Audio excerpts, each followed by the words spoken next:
Bismillahirrahmanirrahim. Alhamdulillahirabbil alamin. Wassalatu wassalamu ala asyrafil anbiya'i wal mursalin wa ala alihi wa sahbihi ajma'in. Pada hari ini kami daripada kumpulan 17 akan membentangkan tajuk kami, jual beli cedok-cedok dalam perspektif Islam.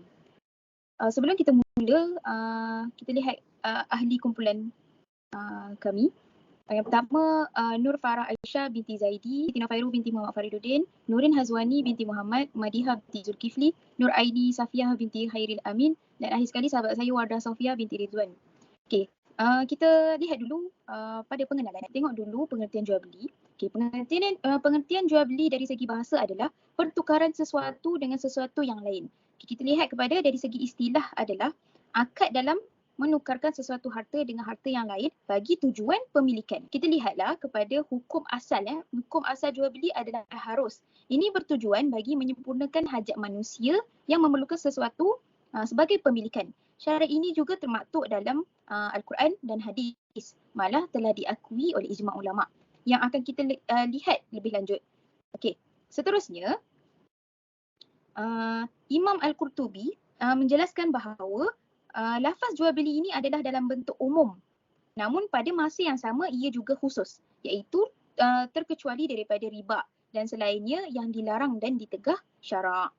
Okey, oleh yang demikian pada dasarnya segala bentuk jual beli adalah harus. Okey, namun ia boleh berubah menjadi makruh ataupun haram atas sebab wujudnya unsur-unsur yang tidak dibenarkan oleh syarak seperti gharar, iaitu ketidakpastian, dan maisir perjudian dan sebagainya bagi transaksi yang dijalankan. Seterusnya kita lihat kepada hadis berkaitan yang membawa maksud daripada Abu Hurairah berkata Rasulullah SAW melarang jual beli secara campak anak batu dan jual beli secara penipuan. Hadis riwayat Muslim. Okay, kita lihat kepada keterangan hadis ni. Okey. Jual beli dengan campak anak batu dapat diketahui melalui 3 takwilan. Okey, yang pertama kita lihat si penjual berkata, aku jual kepada kau pakaian ini mengikut tempat jatuhnya anak batu yang aku lemparkan ini. Kemudian yang kedua, si penjual berkata, aku jual kepada kau mengikut pilihan kau dengan bilangan anak batu ini. Okey, yang ketiga, si penjual berkata, jika kau lempar anak batu pada baju ini, maka aku akan jualkan baju ini kepada kau dengan harga ini. Jadi berdasarkan dengan jual beli secara campak, dapat difahami pada masa kini adalah seseorang membeli sesuatu secara andaian dan tidak ada kepastian terhadap barang yang dia dapati tersebut. Lihat kepada dalil, wahai orang-orang yang beriman, janganlah kamu makan atau gunakan harta-harta kamu sesama kamu dengan jalan yang salah, iaitu tipu ataupun judi dan sebagainya, kecuali dengan jalan perniagaan yang dilakukan secara sama suka di antara kamu. Terusnya kita lihat kepada hukum jual beli yang akan dikupas oleh sahabat saya. Okey, kita sambung ke hukum jual beli. Seperti yang kita tahu, jual beli ini sudah lama diperkenalkan. Pada zaman sekarang, hampir keseluruhan masyarakat mengamalkan jual beli dalam kehidupan seharian. Jadi hukum jual beli adalah halal dalam Islam sekiranya sempurna rukun dan syarat-syarat yang berkaitan dengan jual beli. Menurut Al-Quran, Allah telah mensyariatkan jual beli ini sebagai kurniaan darinya kepada hamba-hambanya mengenai keharusan jual beli. Terusnya, jadi dalil keharusan jual beli berdapat dilihat dalam surah Al-Baqarah ayat 2. Itu wa ahallallahu al-bai' wa harrama riba, yang bermaksud Allah telah mengharamkan jual beli, berniaga dan mengharamkan riba.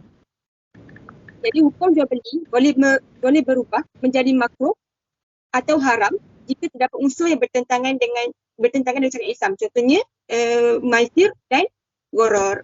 Okey, seterusnya kita masuk kepada rukun utama jual beli. Dalam Islam, jual beli terdiri daripada 3 rukun utama, iaitu yang pertama, pihak yang berakad, iaitu penjual dan pembeli. Yang kedua, iaitu sirah, iaitu lafaz ijab dan qabul. Yang ketiga, iaitu objek yang diakadkan, iaitu barangan dan harga jualan tersebut.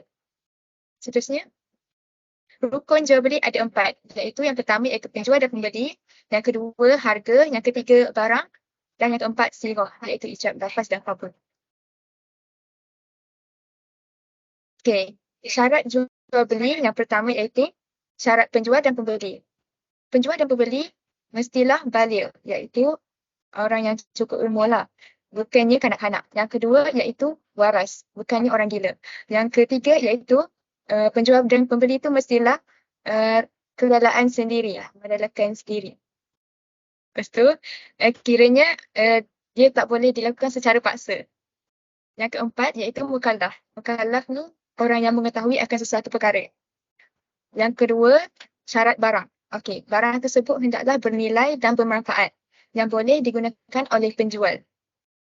Yang kedua, wujud serta bersih dan suci dari segi syarak.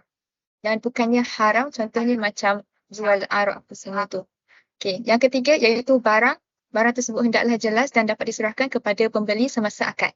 Yang keempat iaitu penjual dan pembeli tahu jenis dan kadar sifat barang jualan tersebut. Yang kelima, barang tersebut mestilah milik penjual, bukannya daripada hasil rompakan. Seterusnya, syarat sirah iaitu lafaz ijab dan kabul. Iaitu yang pertama, iaitu yang menjelaskan bahawa melafazkan ijab dan kabul tu secara jelas. Yang kedua, saling redha-meredai antara satu sama lain. Yang ketiga, iaitu dalam keadaan sedar supaya pembelian itu tidak rugi antara kedua-dua penjual dan pembeli tersebut. Yang keempat, tidak boleh ada taklid, iaitu tidak diselangi dengan perkataan yang lain. Yang keempat pula, syarat harga. Syarat harga ni mestilah disebut dengan jelas semasa akad. Yang kedua, harga itu mampu diserahkan oleh pembeli semasa akad. Yang ketiga, penjual dan pembeli tahu jenis mata wang yang digunakan tentang dari sudut sifat dan kadarnya. Baik, seterusnya kita pergi kepada pembentangan. Seterusnya kita masuk kepada konsep khiyar, iaitu pengertian khiyar dari segi bahasa, hak memilih dan tawar-menawar dalam jual beli. Manakala dari segi istilah, hak memilih yang diberi kepada kedua-dua belah pihak sama ada penjual atau pembeli, sama ada hendak melangsungkan jual beli atau membatalkannya mengikut syarat-syarat atau sebab-sebab tertentu. Okey, dalil mengharuskan khiyar. Hadis Rasulullah SAW, "Iza tabaya'a ar-rajulani fakullu wahidin minhuma bil khiyar ma lam yatafarraqa." Apabila ada dua orang yang melakukan transaksi jual beli, maka masing-masing dari mereka mempunyai hak khiyar selama mereka belum berpisah. Selagi mana mereka iaitu penjual dan pembeli belum berpisah, maksudnya mereka masih ada tempoh khiyar lah, itu tempoh untuk memilih. Sebenarnya dalam Islam ni, kenapa kena ada khiyar? Sebab dia untuk memastikan kedua-dua belah pihak iaitu penjual ataupun pembeli berpuas hatilah selepas transaksi jual beli tersebut. Dia nak mengelakkan ada rasa tak puas hati yang mana boleh mendatangkan permusuhan ataupun perbalahan lagi. Contohlah katakan kita beli buah kat pasar. Mula-mula kita tengok penjual tu tunjuk buah tu semua elok. Tiba-tiba kita balik rumah, tengok sebenarnya yang elok tu hanya bahagian atas saja, tapi bahagian bawah tu buah-buah yang buruk. So apabila ada khiyar ni, kita boleh pergi balik dekat penjual tadi untuk tuntut ganti rugi.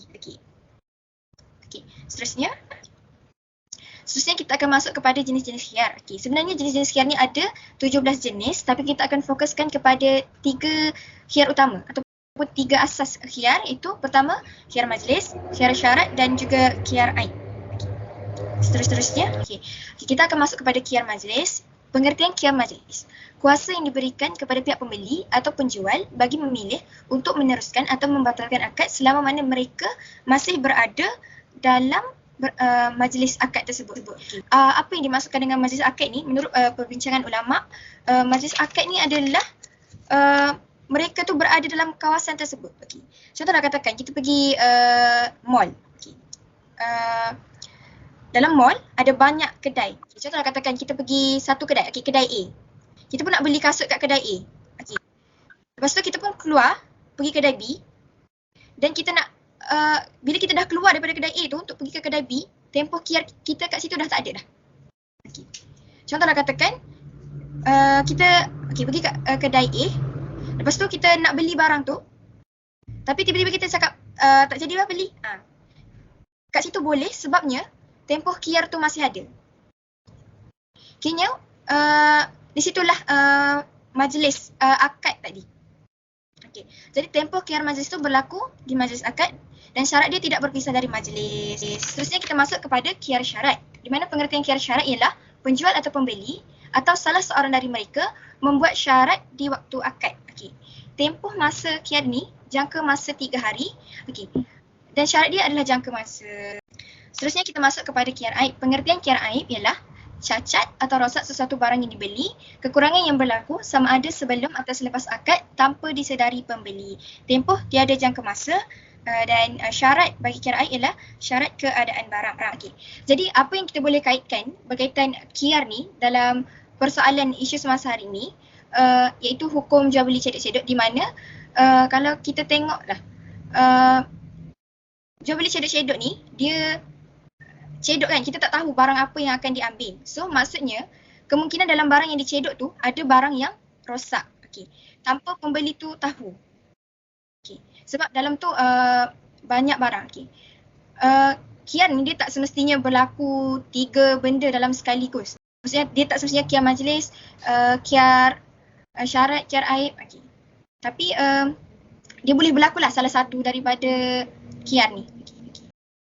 Seterusnya kita masuk kepada persoalan semasa, iaitu jual beli cedok-cedok. First sekali kita masuk pada hukum. Hukum jual beli cedok-cedok ini haram di sisi syarak. Jadi kenapa ia haram? Kerana ia mempunyai unsur yang bertentangan dengan syarak seperti gharar, itu ketidakpastian, maisir, perjudian, dan yang ketiga menafikan hak kiar pembeli. Ibnu Hajar Al-Asqalani berkata, jual beli cedok-cedok ini batil dan ia diibaratkan seperti membeli di dalam gelap ataupun bahasa mudahnya jual beli jahiliah. Jadi disebabkan 3 unsur ni yang terdapat dalam jual beli cedok, hukumnya adalah haram. Jadi kita masuk unsur pertama yang mengharamkan jual beli cedok ialah unsur gharar, iaitu ketidakpastian. Jadi gharar bermaksud jual beli yang mana pembeli tidak dapat pastikan barangan yang akan diperolehi. Bahkan bentuk dan struktur jual beli tersebut sudah dicipta untuk mewujudkan unsur ketidakpastian. Antara bukti pengharaman gharar ini ialah daripada hadis An-Nabiyya SAW naha an bai'il hasati wa an bai'il gharari. Maksudnya sesungguhnya Rasulullah telah melarang jual beli al-hasha dan jual beli gharar, iaitu ketidakjelasan. Seterusnya. Okay. Jadi gharar ni boleh dibahagikan kepada 2 keadaan, iaitu gharar wujud yang bermaksud tidak mendapat kepastian bahawa barang tersebut diperoleh atau tidak. Dan yang kedua iaitu gharar al-sifah yang bermaksud tidak mendapat kepastian bahawa jenis produk apa yang diperoleh. Jadi dalam konteks jual beli cedok-cedok, kedua-dua keadaan gharar ini wujud disebabkan bila kita membeli barang daripada hasil cedok tu, kita tak tahu bahawa kita maksudnya pasti akan dapat barang tersebut dan kita tahu jenis barang apa yang akan diperoleh. Next. Okay.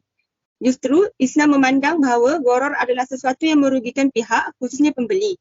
Jika pembeli telah membayar terlebih dahulu dan dia telah pun melihat barang tersebut dalam siaran langsung di media sosial, sekiranya ternyata barang tersebut tidak mengikut kehendaknya, sudah tentu akan menimbulkan perselisihan atau kerugian. Jadi apabila berlakunya ketidakpastian terhadap kadar, nilai dan juga jenis barangan yang diterima oleh pembeli, sebaik sahaja penjual mencedok barangan yang bercampur tersebut. Dalam hal ini berlaku ketidakpastian tentang apakah barang yang akan diperoleh semasa akad jual beli. Maksudnya gharar dan jual beli ni, jual beli cedok ni terjadi apabila tak tahu tentang kadar, nilai dan juga jenis barangan akan diperoleh bila kita beli barangan cedok-cedok tersebut.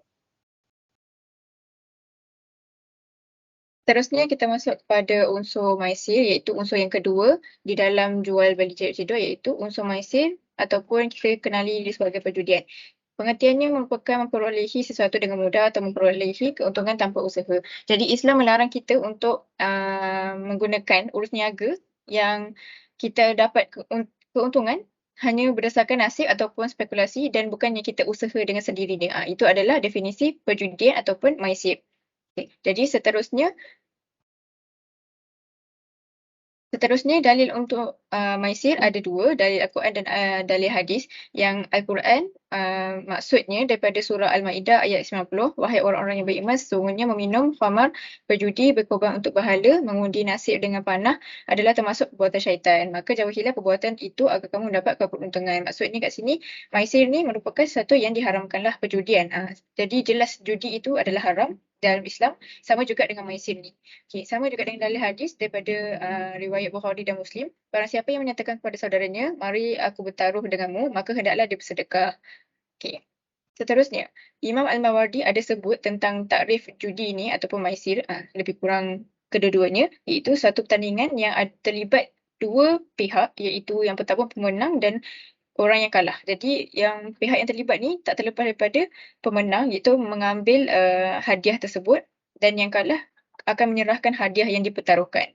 Jadi dari petikan kitab Al-Fiqh Al-Manhaj ini, jual beli yang mengandungi unsur perjudian merangkumi jual beli yang tidak menyatakan barangan yang dijual secara jelas atau wujud perbuatan yang menafikan kehendak salah satu pihak. Itu adalah penjelasan tentang unsur maisir, iaitu perjudian. Seterusnya. Okey, seterusnya saya akan menjelaskan unsur ketiga yang terdapat dalam jual beli cedok, iaitu menafikan hak khiyar pembeli. Jadi pada asalnya, pembeli ni dia ada hak untuk membeli barang yang hendak dibeli. Jadi sebelum nak beli sesuatu barang, pembeli boleh tengok keadaan barang tu macam mana, ada cacat ke. Jadi kenapa jual beli cedok ni dikatakan ada unsur menafikan hak khiyar pembeli? Jadi sebab apabila penjual dah cedok barang tu, jadi apa sahaja yang dicedok oleh penjual, barang itu akan menjadi hak milik pembeli. Jadi pembeli tu tak tahu adakah barang tu elok atau tak elok. Oleh itu, jual beli cedok ini telah menafikan hak khiyar pembeli yang mana pada asalnya pelanggan bebas untuk memilih barang yang hendak dibeli. Dan isu ini telah dijelaskan dalam Irsyad Fatwa bahawa jual beli cedok ini mirip dengan gambaran jual beli munabazah dan mulamasah yang diharamkan oleh syarak. Jadi next. Okay. Jadi ini berdasarkan hadis yang diriwayatkan oleh Abu Sa'id Al-Khudri radhiyallahu anhu, anna Rasulullah sallallahu alaihi wasallam naha 'anil mulamasatu wal munabazah fil bai'. Maksudnya Rasulullah sallallahu alaihi wasallam telah melarang jual beli secara sentuh menyentuh, iaitu mulamasah, dan campak mencampak, iaitu munabazah. Jadi munabazah ni ialah jual beli campak mencampak. Maksudnya bila penjual campak satu barang atau pelanggan tu sentuh barang jualan, maka telah dikira telah berlaku jual beli. Dan mulamasah pula jual beli sentuh menyentuh. Maksudnya bila seorang dah sentuh baju tu, dia kena beli juga baju tu, tak boleh ambil yang lain. Dan kedua-dua jual beli ni hampir sama dengan jual beli hasad. Seterusnya. Next. Okay, iaitu jual beli baling batu. Jual beli hasad ni maksudnya kedua-dua pihak ni setuju untuk berjual beli salah satu barang, tapi pelanggan ni kena baling anak batu. Jadi mana-mana barang yang terkena anak batu tadi akan dijual kepada pembeli ni. Jadi samalah dengan jual beli cedok ni. Jadi apa yang penjual tercedok, itulah yang akan menjadi milik pembeli. Seterusnya saya serahkan kepada pembentang seterusnya. Okay, kita lihat pula konsep keadilan dalam jual beli ni. Okay, yang pertama kena sama, yang kedua seimbang, dan yang ketiga pemberian terhadap hak-hak seimbang. Okay, adil ni dalam kata bahasa seimbang. Jadi seimbang tu bermakna memberikan sesuatu kepada seseorang sesuai dengan kelayakannya sehingga terdapat kesesuaian kedudukan dan fungsinya. Okay, kalau seterusnya kita lihat kepada mulamasah seperti sahabat saya terangkan tadi. Okay, tengok kat situ. Jual beli yang berlaku ke atas mana-mana barangan tanpa melihat secara terperinci, maka dikira jual dan tidak boleh lagi ada pilihan. Okay, menurut Imam Nawawi, al-mulamasah adalah bentuk jual beli barangan seperti baju yang mana disentuh oleh pembeli dalam gelap tanpa melihat. Jadi dikira jual. Jadi konsep adil tu tak ada dalam jual beli cedok ni. Seterusnya kita lihat kesimpulan pada tajuk hari ini. Seterusnya kita masuk kepada yang terakhir, iaitu kesimpulan. Kesimpulannya, jual beli dalam Islam adalah menukar harta atau benda yang mempunyai nilai mengikut cara-cara tertentu yang diharuskan oleh syarak dengan lafaz ijab dan kabul. Hukum jual beli dalam Islam ini secara asasnya adalah harus, tetapi hukum tersebut boleh berubah mengikut jenis ataupun cara jual beli tersebut digunakan. Untuk kaitkan dengan isu pada hari ini, di mana hukum jual beli cedok adalah haram kerana adanya unsur-unsur gharar, maisir dan menafikan hak khiyar pembeli sebagaimana yang telah dibentangkan hari ini. Itu saja, sekian, terima kasih.